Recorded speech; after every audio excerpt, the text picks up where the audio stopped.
Triarch Stalkers. They're these weird looking spidery things, and you asked for it, so I'm delivering. So here's how to get the most out of your Triarch Stalker.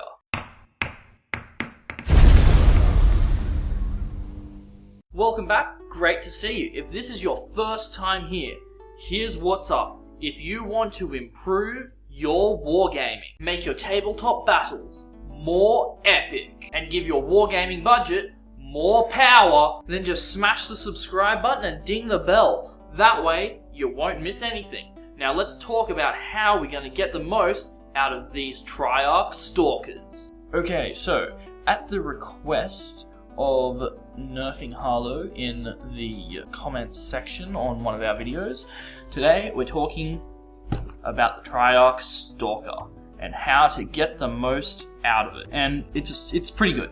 I thoroughly enjoyed using it the last couple of weeks where I've been thoroughly testing it, and I've come to the conclusion on how best to use it. Points wise, for the amount of firepower that it can dish out, it's not really worth it. But where it makes up those points is in the buffs it can give to other units, and you only really get these points worth if you use it in a specific manner. So let's start with the stat line. First of all, it's moving 10 inches when it's at full wound, so it's able to get around relatively quickly, which is pretty good. It's got a weapon skill and ballistic skill of 3+, although, because it is 10 or more wounds, this is going to decrease as it takes damage. But 3+, it's still pretty good, it's going to hit most of the time. Now, it's strength 7, so it can deal out a bit of damage in close combat, and with toughness 6 and quantum shielding, just like our ghost arcs, it's reasonably survivable. And at 10 wounds, it's still reasonably survivable, and it gets 3 attacks in close combat like every Necron. It's leadership 10, and it has a 3-up save. So it's not the toughest thing you can take, or the most survivable, but it can take a fair bit of punishment before going down, provided you don't charge it into a room full of plasma cannons or melters or any other ridiculousness. Now, you have 3 weapon options on the Triarch Stalker. First of all, you've got the Heat Ray, and you've got the Particle Shredder, and you've also got the Twin Heavy Gauss Cannon. Now, at the moment, I've got it equipped with the Twin Heavy Gauss Cannon, and now it has the Heat Ray on it. Both of these options are really good. The Particle Shredder, I don't really like that much. The only reason I can see to take the Particle Shredder is if you are strapped for points and you're trying to save a couple of points here or there. Otherwise, I would recommend taking the Heat Ray if you're taking it into an environment where you don't really know what you're going to be facing, and if you're going to be facing lots of tanks, I'd definitely take the heavy Gauss cannons because they are absolutely brutal to tanks. And if you find that your Triarch Stalker is getting charged by a lot of good close combat stuff, I would recommend taking the Heat Ray in that scenario, just because it does have the heavy flamer effectively on it, which when opponents see that, they're going to think twice about charging it and see whether there are other more viable options to charge. Now let's get down to the crux of why you would take one of these instead of just taking 2 of these. While yes, it does have more wounds, because it is a vehicle, it doesn't get reanimation protocols. So once its 10 wounds are spent, it's gone. It has living metal, but you're going to get more wounds back from reanimation, especially if you take your heavy destroyers and you hide them in amongst a unit of destroyers. On top of that, heavy destroyers, even when they move, are still hitting on 3+, whereas the Triarch Stalker is hitting on 4+ if it moves and shoots with any of its weapons, because they're heavy weapons and it doesn't have the repulsor platform. So why should you take this instead of these? Well, basically, it boils down to the targeting relay, and this is where the real power of the Triarch Stalker comes out. Whereas these guys are only re-rolling ones for themselves on hit rolls, you shoot something with this, and then everything else that shoots at that thing is getting to re-roll ones. So, say you were to take it equipped with a Heat Ray, and you were to take that Heat Ray and shoot it at, say, this strike squad here. Because you have made an attack against that with the Triarch Stalker, everything else that shoots at it is now re-rolling ones. So now, if you want that off the table, you can shoot at it with your warriors, or your immortals, or any other kind of infantry that you want to shoot at that. Alternatively, If your primary reason for taking it is just to benefit from that rule, which is a perfectly legitimate strategy and, in my opinion, is worth the points in a big enough game where you're going to be fighting some stuff that you really need just that extra bit of oomph to get to, then I would take the twin heavy Gauss cannon. And my reasoning for this is that it simply has longer range, which means you're able to hide your Triarch Stalker at the back of the battlefield where it's more or less out of mind, and it will just pop off its 2 heavy Gauss cannon shots at whatever you want to be re-rolling ones against. So say I want to take down this Dread Knight back here, I could shoot it with the twin heavy Gauss cannon, maybe knock off a few wounds, and then I could shoot it with my Doomsday Arc, and I'm re-rolling ones to hit, which, if you're anything like me, whenever you fire a nice big powerful weapon like this Doomsday Arc, you always roll ones to hit. I don't know why, it is an absolute pain in the butt, but it always seems to happen to me.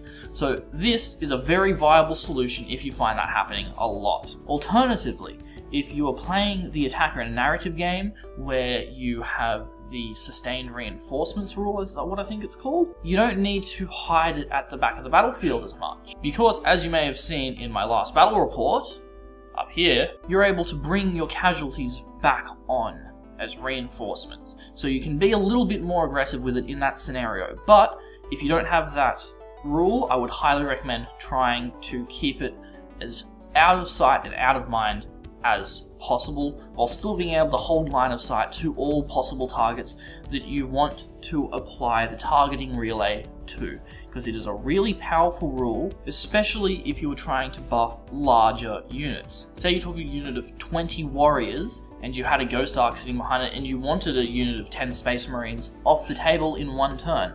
Fire the Triarch Stalker first, then you fire all your warriors, your Ghost Arc, and you're re-rolling all of those ones. And because you are rolling so many dice in the first place, the number of ones you're going to get to re-roll is going to increase, thus increasing the utility of the rules contained within the Triarch Stalker. Another space where I find it incredibly useful to use is with one-shot weapons such as the Tachyon Arrow on Enriquir, which every time I seem to fire it, I seem to roll ones. Not a problem, because you get to re-roll the ones if you already shot the Triarch Stalker at that target. So say again, I shot the Triarch Stalker at the Dread Knight, took a couple of wounds off, then shot the Tachyon Arrow.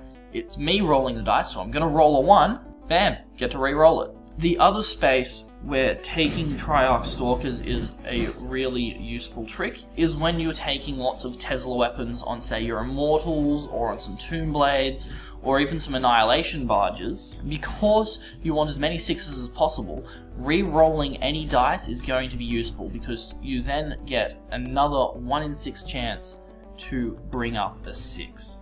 Now, something you do need to keep in mind, though, is that there is a limitation to this rule from my understanding, and that is that you are not going to get any benefits from it in Overwatch, because the rule as written says that it is a shooting attack against a unit that has already been attacked by any Triarch Stalkers in this phase. So it won't apply to your Overwatch rolls, unfortunately. So that's just something you do need to keep in mind when you're developing your strategy and how you are moving your units around the table. Because for Overwatch, you are not going to be able to rely on getting a reroll of 1 from your Triarch Stalker. So yeah, that's the Triarch Stalker. That's how you use them. Just as a quick recap on how I go about using my Triarch Stalkers now. If you're just using them to buff your units with the targeting relay, twin heavy Gauss cannon, keep it at the back of the battlefield, out of sight, out of mind, and hopefully your opponent will stay away from it if you use tactics that will allow you to distract your opponent. Like with the Ghost Arcs, if it starts drawing too much attention to itself, put something in front of it that your opponent has to deal with straight away. Drop a monolith in front of it if you have to. Do whatever you can to keep your opponent away from it, because it is relatively fragile compared to a lot of vehicles in this edition. I mean, quantum shielding does make it very survivable for a toughness 6 model, but it is something you need to be careful with, especially if you're going up against stuff that has high output but low damage, because just like with the Ghost Arcs, things like twin assault cannons are going to rip through it like butter. So those things you absolutely have to watch out for. Things like las cannons, not as big of a threat, just because if they roll low, they're not going to do much damage. If they roll high, your odds of ignoring it are drastically increased. And as for combinations, this thing works absolutely brilliant with these guys. Doomsday Arcs and Triarch Stalkers go together rather nicely, just because you only get a couple of shots with the Doomsday Cannon, and being able to reroll hit rolls of 1 is a huge advantage, especially if you're anything like me and you roll a lot of 1s when you're shooting with low output weapons. So there you go. There's some of my tips and some of my experiences on how to get the most out of your Triarch Stalker in 8th edition 40k. And really, it boils down to that to really get the points worth out of the Triarch Stalker, you need to make sure that you are keeping it as far away and keep it as a support unit for the rest of your army, and make sure that you put stuff in your army that will synergize nicely with a unit that is allowing you to reroll 1s to hit.